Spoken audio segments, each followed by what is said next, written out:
আসসালামু আলাইকুম প্রিয় দর্শক, প্যানভিশন টেলিভিশনের জনপ্রিয় অনুষ্ঠান নারী অনুষ্ঠানে আপনাদের সবাইকে স্বাগত জানাচ্ছি। আমি জান্নাতুল ফেরদৌস সুক্তা। অনুষ্ঠানটি সম্প্রচার করা হচ্ছে প্যানভিশন টেলিভিশনের অফিসিয়াল ফেসবুক পেজ এবং ইউটিউব চ্যানেল হতে। আপনারা যারা আমাদের দেখছেন তারা লাইক এবং শেয়ার করে আমাদের সাথে থাকবেন, এবং যারা এখনও আমাদের চ্যানেলটি সাবস্ক্রাইব করেননি তারা অবশ্যই সাবস্ক্রাইব করে আমাদের পাশে থাকবেন। প্রিয় দর্শক, আমাদের অনুষ্ঠান সম্পর্কে আপনাদের যদি কোনো মতামত থাকে তাহলে অবশ্যই সেটি শেয়ার করবেন আমাদের কমেন্ট বক্সে। ইসলামে শিক্ষা ও জ্ঞান অর্জনের গুরুত্ব অপরিসীম। পবিত্র কোরআনে বলা হয়েছে, পাঠ করুন আপনার পালনকর্তার নামে যিনি সৃষ্টি করেছেন, সূরা আলাক। আর আমরা আজকে আলোচনা করব ইসলামী শিক্ষাদান এই বিষয়টি নিয়ে। এই গুরুত্বপূর্ণ বিষয়টি নিয়ে আলোচনা করার জন্য আমাদের স্টুডিওতে উপস্থিত আছেন বিশিষ্ট লেখক ও শিক্ষাবিদ ডক্টর নাসিমা হাসান।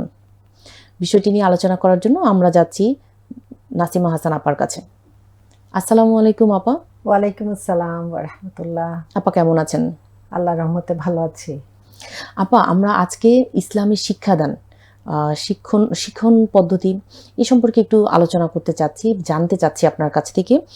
তো আমি এই ব্যাপারে প্রথমে একটু জানতে চাইবো যে আসলে কোরআনে কোনো বিষয় শেখানোর নিয়মটা কীরূপ, যে আসলে কোন নিয়মটা আসলে আল্লাহ তাআলা যে তুলে ধরা আমাদেরকে হয়েছে। কোরআনে শিখাচ্ছেন, জি বস্তুত এটা তো একটি ভাষণ। জি আমরা যেমন অনেক বলি না, কেউ বক্তৃতা দিচ্ছে, খুব নামকরা স্কলার কেউ কিছু ওয়াজ করছেন, এভাবে বলি। পুরো কোরআন শরীফ আসলে রাসূলুল্লাহ সাল্লাল্লাহু আলাইহি ওয়াসাল্লামের উপর নাজিল হয়েছে আল্লাহ তাআলার ভাষণ হিসাবে। কোথাও উনি প্রত্যক্ষভাবে আল্লাহ রাসূলকে আহ্বান করে কথা বলেছেন, কোথাও পুরো ঈমানদারদের, কোথাও পুরো মানব জাতিকে বিভিন্নভাবে বিভিন্ন আঙ্গিকে তিনি এই ভাষণটি দিয়েছেন। জি কাজে আমরা যখন বলবো যে শিক্ষাদানের পদ্ধতি বা কাউকে কিছু শেখানো, বা আমরা যদি এখানে এডুকেশনাল বিভিন্ন ব্যাপারগুলো নিয়ে আসি, এডুকেশন রিলেটেড, তাহলে দেখব কি কোরআনে এখানে অনেক কিছু আছে যেগুলো আমাদের বাস্তব জীবনের জন্য খুবই উপকারী। জি তো এই জন্য আজকে আমরা এই টপিকটা নিয়ে আলোচনা করব, এবং আল্লাহ তাআলা কোরআনে যেভাবে সমস্ত মানব জাতিকেও অ্যাড্রেস করে অনেক কিছু বলেছেন, সমস্ত ঈমানদারদেরকে আবার আহ্বান জানিয়ে অনেক কিছু বলেছেন। প্রত্যেকটি আসলে আমাদেরকে শেখায় যে কাউকে যখন আমরা কিছু জানাবো বা বলতে চাইবো, তাহলে আমরা কিভাবে তার সাথে যোগাযোগ করব বা কমিউনিকেট করব। অবশ্যই আল্লাহ তাআলার অত্যন্ত ওনার উইজডম বেশি, এভাবে একটি মানুষ পারতেই পারে না, কিন্তু তার শিক্ষাটা বা যেটা তিনি আমাদের শেখাতে চাচ্ছেন সেটা শেখাটা তো আসলে আমাদের জন্য জরুরি, এবং আল্লাহর রাসূলের মাধ্যমেই তো সেগুলো আমরা শিখেছি ইনশাআল্লাহ। এবং এখানে আমি বলবো কি, যে কোরআনে আল্লাহ তাআলা এই যে ভাষণ দিয়েছেন, এটা প্রথমেই বাকারাতে আল্লাহ তাআলা বলে দিয়েছেন যে আলিফ লাম মিম যালিকাল কিতাবু লা রাইবা ফিহি। আলিফ লাম মিম এটা এমন একটি কিতাব যাতে কোনো সন্দেহ নেই। আমরা প্রচুর কিতাব কিন্তু এই দুনিয়াতে পড়ি, আমরা পড়াশোনার জন্য পড়ি। এই যে এসএসসি পরীক্ষা দিচ্ছে তারা কত কিতাব বই পড়তে হচ্ছে, কিন্তু কোরআন যে কিতাব, এটা একদমই একটি অন্য ধরনের একটি কিতাব, যেই কিতাব আমাদেরকে বাস্তব কিছু শিক্ষণীয় শিক্ষা দেয়, বাস্তবে কিছু কাজ করতে বলে, আবার অন্তরকেও পরিশুদ্ধ করে, আল্লাহ এবং তার রাসূলের আনুগত্য করতে পারে, আল্লাহ এবং তার রাসূলের সাথে সংযোগ, বিশেষ করে আল্লাহর সাথে রুহানি একটি সংযোগও তৈরি করে, এবং আরও অনেক কিছু বিশাল ব্যাপার। এটা যত আসলে কোরআনের ভেতর মানুষ বুঝতে গেছে, বা কোনো স্কলার যখন এটা অবগাহন করেছেন, এর ভিতরে বলছেন এর মণিমুক্তা রতন যে ছড়িয়ে আছে কোরআনে, এটা বলার মতো না। এবং ওনারা স্কলার, আরবি বুঝেন, শব্দে শব্দে কোরআনের ভাষা বুঝেন, সেজন্য এই কথাগুলো বলতে পেরেছেন। আমার মতো একজন অতি ক্ষুদ্র মানুষ সেটা শুধু পড়ে এইটুকুই আমি বলতে পারছি, সেই বোঝার মতো জ্ঞান তো আমাদের নেই। তো আজকে তবু আমরা আলোচনা করব যে আল্লাহ তাআলা প্রত্যক্ষভাবে আমাদেরকে অনেক কিছু বলেন। যেমন যদি সূরা ফাতিহাও ধরি, যেটা প্রথম কিতাবের সূরা, সেখানে আল্লাহ তাআলা বলেছেন বিসমিল্লাহির রহমানির রহিম, আলহামদুলিল্লাহি রাব্বিল আলামিন। ওই রব্বুল আলামিনের জন্যই সকল প্রশংসা। জি হ্যাঁ, সকল প্রশংসা কার জন্য? রব্বুল আলামিনের জন্য, যিনি সমগ্র বিশ্বজগতের মালিক। এটা শুধু পৃথিবীর মালিক না। আমরা পৃথিবী হলে জিনিসটা খুব ছোট, কিন্তু যখন বিশ্বজগৎ বলবো, এটার অনেকখানি অংশ আমাদের অজানা। কারণ এটা তো শুধু সৌরজগতও নয়, সৌরজগৎ ছাড়িয়ে মিল্কি ওয়েও নয়, যত ধরনের যত নক্ষত্র রাজি আছে, তাদের পরিবার আছে, সব কিছু মিলে, এবং যেটা এখন আবিষ্কৃত হয়নি সেগুলোর পর্যন্ত যিনি মালিক, তার সমস্ত প্রশংসা। এবং এটা দিয়ে স্কলাররা বললেন যে আল্লাহ তাআলা আমাদেরকে শিক্ষা দিচ্ছেন যে প্রেইজ বা প্রশংসা শুধু আল্লাহর জন্যই প্রাপ্য, আমরা মানুষ কোনো প্রশংসার দাবিদার হতে পারি না। প্রথমেই তাহলে এখানেই আমাদের হোঁচট খাওয়া উচিত যে আমরা যে এত সহজে নিজের প্রশংসা চাই বা অন্যের প্রশংসা করি, ঠিক আছে অন্যের প্রশংসা করে আমরা আলহামদুলিল্লাহ পড়া উচিত, কিন্তু নিজের প্রশংসা শুনে নিজে যখন স্ফীত হয়ে যায়, অহংকারী হয়ে যায়, এটা যে কত বড় ক্ষতিকর। অথচ আমার কি যোগ্যতা আছে, আমার যোগ্যতার বেশিরভাগ অংশই তো আল্লাহরই দেওয়া। যা আল্লাহ দিয়েছেন সেটাকে চর্চা করি, বাকি পরিস্থিতি যখন আমার অনুকূলে থাকে তখন দেখা যায় আমি হয়তো প্রবৃদ্ধি বা আমি কোথাও যে শাইন করেছি, আদারওয়াইজ এটা করার কথাও না। অনেক সময় একই যোগ্যতার মানুষ দেখা যায় একই লেভেলে যায়নি, একজন অনেক উপরে উঠে যায়, এটা আল্লাহর হুকুম, আরেকজন ওইটুকু উঠতে পারেনি। এখানে কিছুটা ছেড়ে দিতে হবে যে আল্লাহ তাআলা কি করছেন। কাজে আরেকটি ব্যাপার হলো কি, এরকম যদি আমরা প্রত্যক্ষ আয়াতগুলো ধরি যেটা আল্লাহ প্রত্যক্ষভাবে শেখাচ্ছেন, এরকম আয়াত হলো অসংখ্য, সেগুলো বলে শেষ করা যাবে না। এখানে শুধু আমি একটি শিক্ষাটা আল্লাহ তাআলার সূরার মাধ্যমে বলছি। সূরা 3-এ আল্লাহ তাআলা বলছেন ওয়া তিনে ওয়া জাইতুন, তিন ও জয়তুনের কসম, ওয়া তুরি সিনান ওয়া হাযাল বালাদিল আমিন। তারপরে আল্লাহ বলছেন লাকাদ খালাকনাল ইনসানা ফি আহসানি তাকবীম, যে আল্লাহ তাআলা তোমাকে নিশ্চয় সৃষ্টি করেছেন সর্বোত্তম অবয়বে। এই একটি বাক্য কিন্তু আমাদেরকে শিখিয়ে দিল যে কি সাদা কি কালো, একটি মানুষের ঈমান এবং আমল থাকলে সে সব কিছুর ঊর্ধ্বে। কারণ আল্লাহ তাআলা এমনি তাকে সর্বোত্তম অবয়বে সৃষ্টি করেছেন, কিন্তু পরবর্তী আয়াতে আল্লাহ তাআলা বলছেন যে কিন্তু সে নিচের থেকে নিচু স্তরে পতিত হবে, অধঃপতিত হবে, যদি না তার মধ্যে ঈমান ও আমল থাকে। এখানে কিন্তু ঈমান এবং আমল শর্ত, তার গায়ের রং নয়, তার হাইট নয়, তার সম্পদ নয়, বংশমর্যাদা নয়, কোনো কিছু নয়।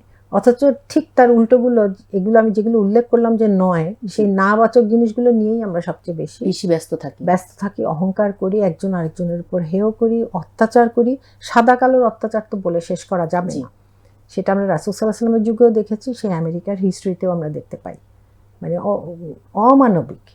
কিন্তু আল্লাহ তাআলা এখানে কেউ সুপেরিয়র না, কেউ ইনফেরিয়রও না, সবাইকে আল্লাহ তাআলা আহসানি তাকবীম করে বানিয়েছেন। এখনো আমরা অনেক সময় টিনেজ মেয়ে বা একটু ইয়াং মেয়েদের মধ্যে দেখি আমার নাকটা জানি কেমন, আমার চোখটা জানি কেমন, এগুলো একদম গায়ের রং নিয়ে দেখা যায় একটু হয়তোবা সে হীনমন্যতায় ভুগছে। হীনমন্যতা, এটা কোনো তাকে সামাজিকভাবেও দেখা যাচ্ছে যে হেয় করা হয়। সেটাই বলছি যে এই যে সামাজিকতা, সামাজিক চিন্তা, এই চিন্তাধারা এটা নেতিবাচক, এগুলো থেকে বের হতে হবে। এবং সূরা হুজুরাতেও আল্লাহ তাআলা প্রত্যক্ষভাবে, আমি এখানে প্রত্যক্ষ আয়াতগুলোর কথা বলছি, যেখানে আল্লাহ তাআলা বলছেন যে ইন্না আকরামাকুম ইনদাল্লাহি আতকাকুম, আল্লাহর কাছে সর্বোচ্চ সম্মানিত সেই যার তাকওয়া বেশি। এই তাকওয়া বেশি নারী না পুরুষ, সে লম্বা না বেটে, সে সাদা না কালো, শুধুই তাকওয়ার কথা বলা হয়েছে। এই তাকওয়ার মাপের যে যন্ত্র সেটাও আল্লাহর হাতে, ভাগ্যিস এটা মানুষের কাছেও নেই। তাহলে আমরা কিন্তু অহরহ মানুষকে বলতাম এই তোমার তাকওয়া কম বেশি, আমরা তো সারাক্ষণ বায়াসড, নিজের জন্য একরকম নিজেরাই হচ্ছে যে জাজমেন্টাল হয়ে যায়। হ্যাঁ, তো এটা যে কত বড় ক্ষতিকর, আল্লাহ কিন্তু প্রত্যক্ষ আয়াতগুলো আমাদেরকে এইভাবে দেখাচ্ছেন। আরেকটি হলো ডিরেক্টলি আল্লাহ বলেছেন, এরকম অনেক অনেক আয়াত, আমি জাস্ট দুই একটি বলছি, বিভিন্ন বিষয় যেহেতু ছিটিয়ে আছে। আরেকটি হলো সম্পদের ব্যাপারে, নারী ও পুরুষের অংশ, যেটা জাহিলি যুগে নারীরা কিছুই পেত না, নারী বরং মানে কি বলবো উত্তরাধিকার সম্পদের মতো ছিল, নারীকেও ভাগ করা হতো। আল্লাহ মাফ করুক, কি অসহনীয় অবস্থা ছিল, নারীদেরকে জীবন্ত পুঁতে ফেলা হতো। সেখানে উনি সম্পদে আল্লাহ তাআলা নারীকেও অধিকার দিলেন, নারী ও পুরুষের অংশকে ঘোষণা করলেন। সেটা একটি ভগ্নাংশ দিয়ে, আবার রেশিও দিয়েও, হ্যাঁ, অনুপাত দিয়েও বুঝিয়েছেন। সেখানে মা আছে, কন্যা আছে, স্ত্রী আছে ইত্যাদি। আরেকটি হলো সূরা তাকবীরে আল্লাহ তাআলা প্রত্যক্ষভাবে একটি আয়াত এনেছেন, কিন্তু আয়াতটি হলো সচেতনতা এবং মানুষকে, মানে তার মস্তিষ্কে এটা প্রিক করবে যে জীবিত গ্রথিত সন্তানকে জিজ্ঞাসা করা হবে কি অপরাধে তাকে হত্যা করা হয়েছে, এটা কিয়ামতের ময়দানে। মানে এটা যে কত কষ্টকর, কিন্তু আল্লাহ তাআলা কোনো প্রশ্ন করলেন না, জাস্ট বললেন যে জীবিত যে মেয়েগুলোকে তোমরা পুঁতেছিলে তাদেরকে ওই দিন আমি জিজ্ঞাসা করব। কিন্তু বলছে জিজ্ঞাসাবাদ করা হবে কেন তাকে মারা হয়েছিল। সে তো ছিল ইনোসেন্ট, সে নিষ্পাপ ছিল। এটাও কিন্তু প্রত্যক্ষভাবে মানুষকে নাড়া দিবে যেরকম আয়াত, যার পরে নাকি এই আয়াতগুলোর পরে অনেক সাহাবীরা আর এটা করতে পারেননি এবং পরবর্তীতে তো এটা পুরোই রহিত হয়ে একদমই নিষেধ হয়ে গেল। তো সময় থাকলে আমি একটু ঘটনা বলবো পরে, কারণ এটা আমরা একটু কন্টিনিউ করব। তো এরপরে আসছে কিছু শপথ নিয়ে আমি কথা বলবো। আল্লাহ তাআলা অনেক জায়গায় কসম বা শপথ করেছেন, কখনো ওয়াও দিয়ে শুরু বা কাসম দিয়ে শুরু, এরকম। তো এই ওগুলো যদি আমরা একসাথে করি, একটু আগে যে সূরাটা বললাম ওয়া, এই ওয়াও দিয়েও কিন্তু আল্লাহ তাআলা কসম করছেন, জৈতুনের কসম, এই শহরের কসম ইত্যাদি। কিন্তু মূল কথা হলো যে সর্বোত্তম অব্যয়কে মানুষকে সৃষ্টি করেছেন এবং তার ঈমান আর আমল যদি না থাকে সে একেবারেই শেষ, তার রেজাল্ট আর তার দিকে যাবে না। এটা গেল একটি। তারপরে যদি আমরা সূরা মুরসালাত দেখি, সেই মুরসালাতে আল্লাহ তাআলা প্রেরিত বাতাসের শপথ করেছেন, ৭৭ নম্বর সূরা। পরপর আল্লাহ তাআলা 5 বার শপথ করেছেন এবং এই সূরাগুলোর প্রত্যেকটির মূল কথা হলো একদিন আমাকে হিসাব দিতে হবে, কিয়ামতের ময়দানে দাঁড়াতে হবে, হাসর হবে, পরপর 5 বার। তারপরে দেখো সূরা নাজিয়াতেও আল্লাহ পরপর 5 বার এরকম শপথ করেছেন এবং সেদিন সিংহা ফুঁকা হবে, কিয়ামত শুরু হবে ইত্যাদি। মানে অদ্ভুত ব্যাপার। তারপর সূরা বুরুজে আছে, উনি 3 বার করেছেন। সূরা তারিকে ওখানেও আছে, উনি আল্লাহ তাআলা শপথ করেছেন। সূরা ফাজর 89 নম্বর সূরা, যেখানে আল্লাহ তাআলা বলছেন যে এই শপথগুলা বিবেক বুদ্ধিওয়ালাদের জন্য যথেষ্ট নিদর্শন, হ্যাঁ, এবং সব জোর বেজোর ইত্যাদির কথা। এবং এখানেও দেখা যায় কি এই বিবেক বুদ্ধিওয়ালার জন্য যথেষ্ট এই কথাগুলো বলে কিন্তু পরবর্তীতে এই যে হিসাব নিকাশের কথা, যে আমার এই জীবনটাই সম্পূর্ণ জীবন নয়, এই জীবনের একটা অংশ কাটাচ্ছি আমি এই পৃথিবীতে। তারপরে বারজাকের পরেই কিন্তু হাসর। তারপরে সূরা শামস, সেখানে বলা হচ্ছে শপথ করার পর যে তুমি যদি তাসকিয়া করো অর্থাৎ আত্মশুদ্ধি করো তাহলে তুমি সফলতা লাভ করো। সেই সফলতাটা কি এই দুনিয়ার দৃষ্টিতে যে সফলতা সেটা নয়, বরং আখিরাতে আমি পাশ করতে পারবো কিনা। তারপরে সূরা লাইল আছে, সূরা দুহা তো আমরা জানি, এবং সূরা ফাজরে এখানে 7 বার আল্লাহ তাআলা পরপর শপথ করেছেন। এটা সাংঘাতিক একটি ব্যাপার। সূরা দুহাতে আছে আল্লাহ তাআলা যেখানে বলেছেন যে তোমাকে তো তোমার রব ছেড়ে যাননি। জি, এই সূরাটা আমরা নামাজেও পড়ি। জি। তারপর আরেক ধরনের আছে সূরা ওয়াকিয়াতে কসমের কথা, এরকম কিন্তু প্রচুর আছে কসমের আয়াত। সেখানে আল্লাহ তাআলা বলেছেন সূরা ওয়াকিয়াতে ফালা উকসিমু বিমাওয়াকিন নুজুম, আমি শপথ করছি, নিশ্চয়ই নয়, আমি শপথ করছি নক্ষত্রসমূহের উৎপত্তি স্থলের। এটা বলে আল্লাহ তাআলা পেশ করছেন এমন একটি খবর, সেটা হলো কি অবশ্যই এটা একটি বড় শপথ যদি তোমরা বুঝতে। চিন্তা করো, মানে শপথটা করে আল্লাহ আবার বলছেন যে যদি তোমরা বুঝতে, এটা কিন্তু সাংঘাতিক একটা কসম করছি আমি।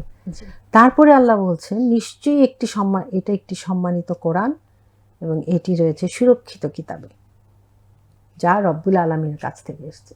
মানে এই শপথের জিনিসগুলো পড়লে মানুষের হৃদয় কেঁপে ওঠা উচিত, কেননা আল্লাহ তাআলা শপথ করছেন। আমরা যখন কাউকে কিছু বুঝাতে পারি না, আমরা বলি কি বিশ্বাস করো আমি কিন্তু এটা বলছি এটা সত্য, বা এটা বিশ্বাস করো আমি কিন্তু এটা করিনি, আমি দেখতে পাচ্ছি যে জিনিসটা সত্য আমার কাছে, আমি সেটা বুঝাতে চেষ্টা করছি কিন্তু সে বিশ্বাস করছে না, তখন আমি আল্লাহর কসমও বলি। জি জি, অনেকে আসলে এটা ব্যবহার করে। কিন্তু এই যে কেন বলি, তখন কিন্তু আমরা কষ্ট পাই যখন বিশ্বাসটাকে আরো দৃঢ়ভাবে উপস্থাপন করার জন্য। আমরা এর চেয়ে কিন্তু আমাদের আর ভাষা নেই না। কিন্তু আল্লাহ তাআলা বিভিন্ন উপায়ে কিন্তু আমাদের সামনে শপথের ইয়েগুলো দেখিয়েছেন, যেগুলো বাস্তবে আমাদের সামনে ঘটছে।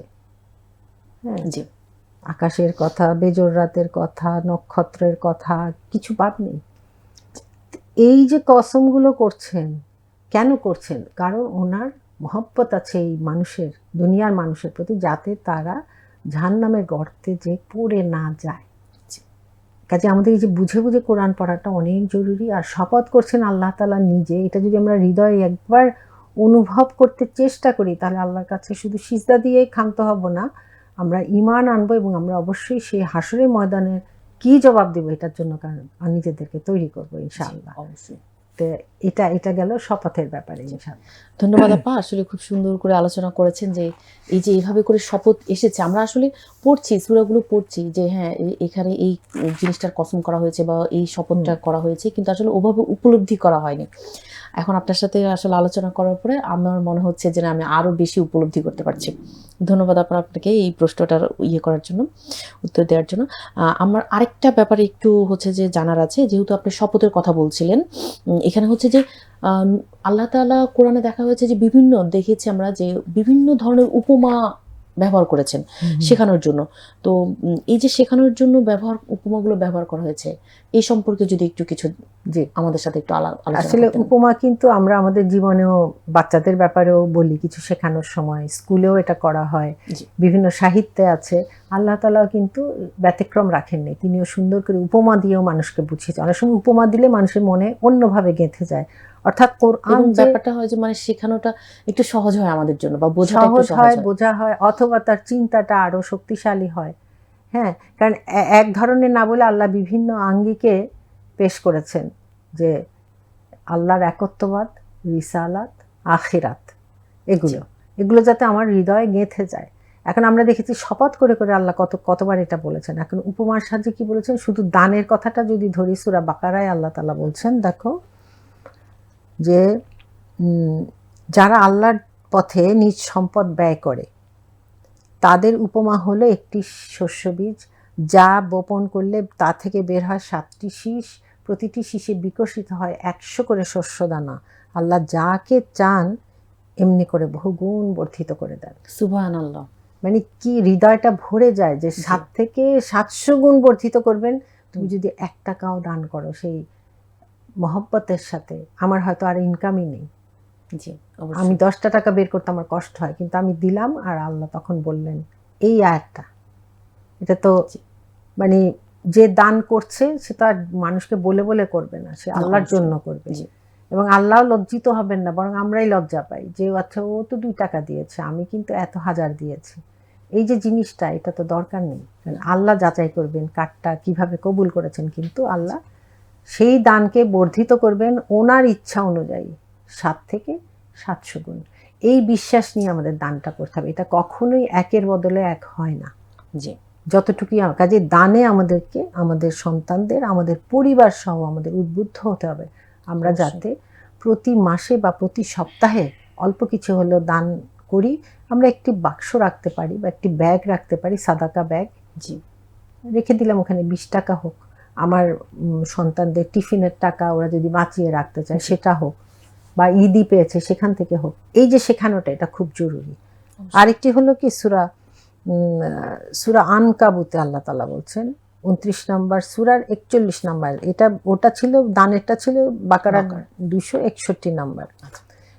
আনকাবুতে আল্লাহ তাআলা বলছেন যে যারা আল্লাহকে বাদ দিয়ে অন্যকে অভিভাবক রূপে গ্রহণ করে তাদের দৃষ্টান্ত মাকড়সা, যে নিজের ঘর তৈরি করে, আর নিশ্চয়ই ঘরের মধ্যে মাকড়সার ঘর তো সবচেয়ে দুর্বলতম, যদি তারা জানতো। মানে এটা কি ধরনের, কোন লেভেলের সিমিলি, এটা কি ধরনের তুলনা। আমরা জানি যে মাকড়সার জাল তো খুব কমন আমরা দেখতে পাই, এবং খুবই জ্যামিতিক আকৃতি, মানে হচ্ছে যে, এবং পরিষ্কার করতে থাকি যে না এটা হতে দেওয়া যাবে না। তাহলে দেখো, যেটা এক টানেই পুরো ঘরটা ভেঙে যায়, একটা কিছু দিয়ে টাচ করলেই। আল্লাহ বলছেন যে সবচেয়ে, এবং এটা দিয়ে তুলনা দিচ্ছেন কিসের, সে যদি আল্লাহ ছাড়া অন্য কাউকে অভিভাবক হিসাবে গ্রহণ করে। আমাদের বুঝ কি হবে? আমরা নামাজ পড়ি, রোজা রাখি, যাকাত দেই, এগুলো বেসিক ইবাদত সব করি, কিন্তু অন্যান্য জায়গায় যে আল্লাহকে অভিভাবক হিসাবে চিন্তা করছি কিনা সেটা আমার অ্যাকশন বলে দিবে। আমি অফিসে গেলে একরকম, আর নামাজে দাঁড়ালে আল্লাহর বান্দা, আর অফিসে গেলে আমি আল্লাহর বান্দা না, সমানে ঘুষ খাবো, করাপশন করব, তাহলে তো আর হলো না। আমি কিন্তু আমার জীবনটাকেই একেবারেই আলাদা করে ফেলেছি। শুধু নামাজটাকে আমার জীবনে রাখলাম বা ইবাদাগুলোকে রাখলাম, কিন্তু মুআমিলাতে যে আমি কিছুই রাখলাম না, আমি মানুষের সাথে দুর্ব্যবহার করছি, আমার অনেক টাকা, আমি অহংকার করছি, এগুলো তো হলো না। আল্লাহকে অভিভাবক হিসাবে গ্রহণ করলে আমার প্রতিটি ক্ষেত্রতেই কিন্তু আমি বিনয়ী হয়ে আল্লাহর আনুগত্য করব। তো শপথ নিয়ে আমি আরেকটা ছোট্ট করে বলবো, আরেকটি সূরা, সেটা হলো সূরা আল হাশর।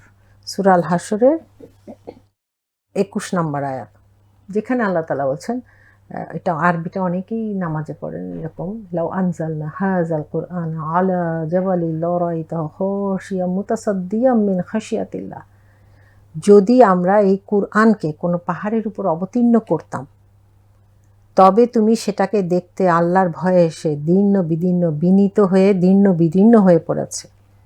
আমরা এইসব দৃষ্টান্ত প্রদান করি, আল্লাহ নিজেই বলছেন যে আমি একটু বললাম যে উপমা, এই উপমা বা দৃষ্টান্ত প্রদান করি মানুষের জন্য, যাতে তারা চিন্তা ভাবনা করে। এখন আমরা কি চিন্তা ভাবনা যদি করি যে একটি জিনিস, একটি কিতাব, এটা সাধারণ তার মানে কিতাব নয়, শুধু এটা নাজিল যদি পাহাড়ের উপর হতো, সে সহ্য করতে পারতো না। আর আমরা মানুষ, এটা আমাদের উপর রাসূল সাল্লাল্লাহু আলাইহি ওয়াসাল্লামের উপর নাজিল হয়েছে এবং তার বাণী আমরা কিন্তু নিয়েছি।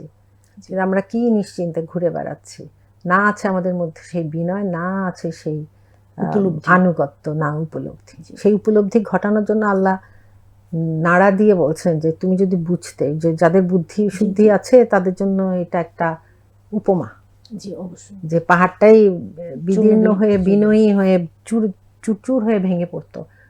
আর আমরা কি করছি, যে কোরআন ধারণ করছি আর অহংকারী হয়ে যা খুশি তাই করে বেড়াচ্ছে। এই হলো আল্লাহ তাআলার উপমার নমুনা। এবং এটা কি শেখাচ্ছে? সেই শেখাচ্ছে আল্লাহর প্রতি আনুগত্য, আল্লাহর একত্ববাদ, আল্লাহর শক্তিমত্তা, তার পরাক্রমশীলতা। এটা তো শেষ করা যাবে না। এবং ছোট্ট করে এরপরে আমি আরেকটা জিনিস বলতে চাই, সেটা অনুসন্ধিৎসু মনকে আল্লাহ তাআলা খুবই এনকারেজ করেছেন কোরআনে। যেমন সূরা আলী ইমরানে, উপমা থেকে আমি একটু এদিকে গেলাম, সূরা আলী ইমরানে আমরা যে প্রায় আয়াতটা পড়ি, ইন্না ফি খালকিস সামাওয়াতি ওয়াল আরদি ওয়াখতিলাফিল লাইলি ওয়ান নাহারি ওয়ালায়াতি লিউলিল আলবাব, মহাকাশ ও পৃথিবী সৃষ্টিতে রাত ও দিনের আবর্তনের মধ্যে রয়েছে জ্ঞান বুদ্ধি সম্পন্ন লোকদের জন্য অনেক নিদর্শন। লিউলিল আলবাব, জ্ঞান বুদ্ধি সম্পন্নদের জন্য। তাহলে দেখো, জ্ঞান বুদ্ধি সম্পন্নদের জন্য নিদর্শন রয়েছে আকাশ জমিন সব কিছু সৃষ্টিতে, রাত ও দিনের আবর্তনে, যেটা জিওগ্রাফিতে আমাদের ছোটবেলায় পড়িয়েছে। কিন্তু এটা কিন্তু সহজ ব্যাপার নয়। আমরা পড়ছি এটা ঘটছে, এটা তো দেখছি যে দিন হচ্ছে রাত হচ্ছে, দিন হচ্ছে, এটা কিন্তু সহজ ব্যাপার নয়। এখানেই অনেক নিদর্শন আল্লাহ রেখে দিয়েছে। এবং এটা লিখতে গেলেও কিন্তু অনেক লিখতে হয়, যে কেন হচ্ছে, কি হচ্ছে, কেন চাঁদ ছোট হচ্ছে, কেন বড় হচ্ছে, হ্যাঁ, তারপরে গ্রহণ হচ্ছে, সূর্যগ্রহণ, চন্দ্রগ্রহণ ইত্যাদি। এগুলো ব্যাখ্যা কিন্তু খুব সহজ ব্যাপার নয়।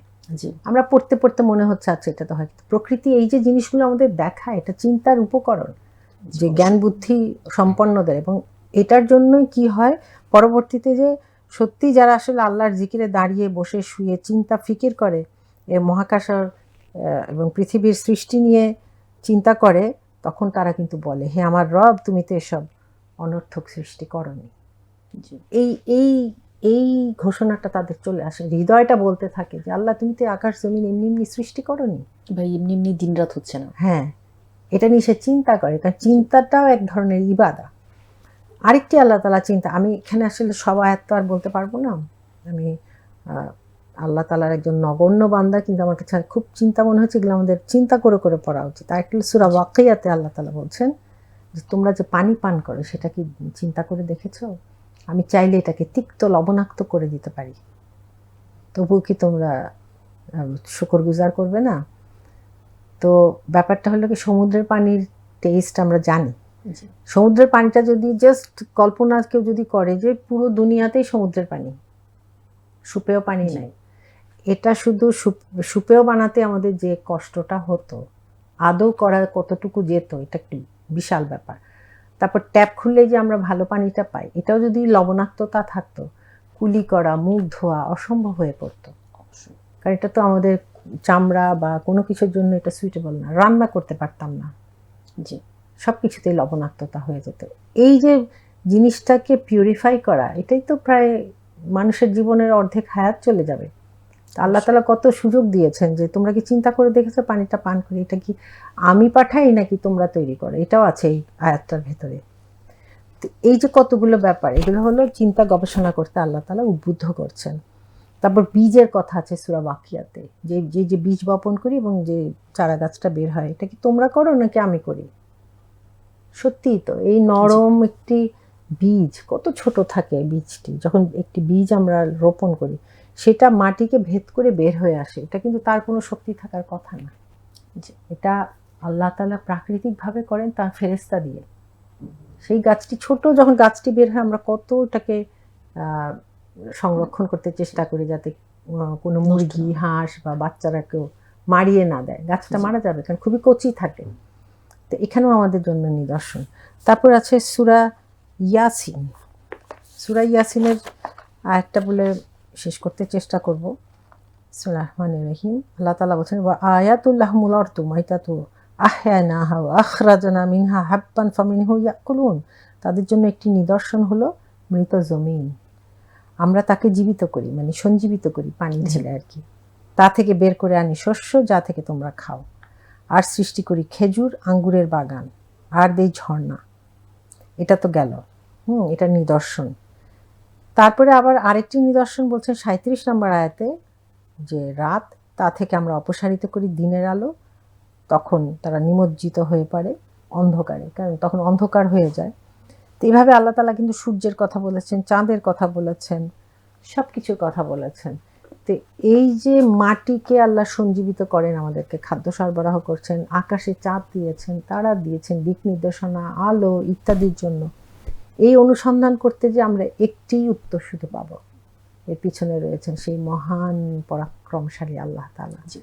সেই কোরআন আমাদেরকে প্রত্যক্ষভাবে যা শিখাচ্ছেন সেটা হৃদয়ে গেঁথে দিচ্ছেন, আবার উপমা দিয়ে যেটা শিখাচ্ছেন সেটাও আমাদেরকে চিন্তার খোরাক দিয়ে শিখিয়ে দিচ্ছেন, আবার শপথ করে যেটা বলছেন হৃদয়ে আমাদের কেঁপে ওঠা উচিত যে আল্লাহ প্রত্যেকবার হিসাব নিকাশ, আল্লাহর একত্ববাদ, তাঁর শক্তিমত্তা, এগুলোর কথাই বলেছেন, যাতে আমরা ওইভাবে বিশ্বাস স্থাপন করি। কাজে আল্লাহ তাআলা আমাদেরকে তৌফিক দিন কোরআনকে বুঝে পড়ে আমরা যাতে যেমন দায়ী হতে পারি এবং মুসলিম উম্মাকে আমরা আরো সামনে এগিয়ে নিয়ে যেতে পারি ইনশাআল্লাহ। জি, ইনশাআল্লাহ। ধন্যবাদ আপা, খুব সুন্দর করে আলোচনা করার জন্য, মানে বিষয়গুলো এত সুন্দর করে আমাদেরকে বুঝিয়ে দিয়েছেন, একদম মনে গেঁথে গিয়েছে। আপনার সুস্থতা কামনা করছি, ইনশাআল্লাহ দেখা হবে পরবর্তী প্রোগ্রামে।